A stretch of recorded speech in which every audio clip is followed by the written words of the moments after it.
अडचण आहे तर त्वरित आपण जवळचे पोलीस स्टेशनला मला एकदम मोकळे मनाने संपर्क करू शकत। बरेच वेळा इंडस्ट्रीजना असंही वाटतंय की ओपन प्लॅटफॉर्मवरती त्यांना कम्फर्टेबल वाटत नाही त्यांचे जे मुद्दे चाललेले आहे शेअर करायला, कारण कुठलीही गोष्टी खूप कॉन्सिक्वेन्सेस असू शकत अशी एक धारणा निर्माण झालेली आहे।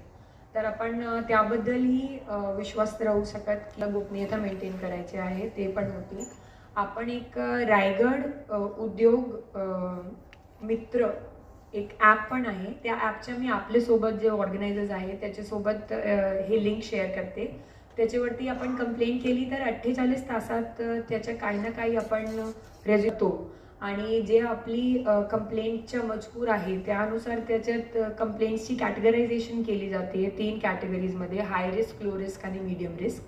जर हाय रिस्कची असेल तर काही तासातच त्याच्यात उत्तर आपल्याला आणि जे सोल्युशन आहे ते आमच्याकडून प्राप्त होणार आणि in the others based on the type and seriousness.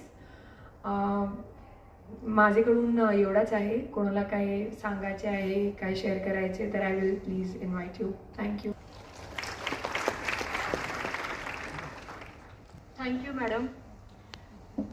इथे जे काही उद्योजक उपस्थित आहेत यांना कोणालाही काही मॅडमला काही प्रश्न विचारायचे असतील, काही रिक्वायरमेंट्स विचारायचे असतील तर आपण हा ओपन फॉरम ठेवलेला आहे। मॅडमकडे हां, आपण आता लगेचच काही प्रश्न असतील तुम्हाला, काही तुम्हाला माहिती पाहिजे असेल तर आता क्वेश्चन आन्सर्स आपण सुरू करतो।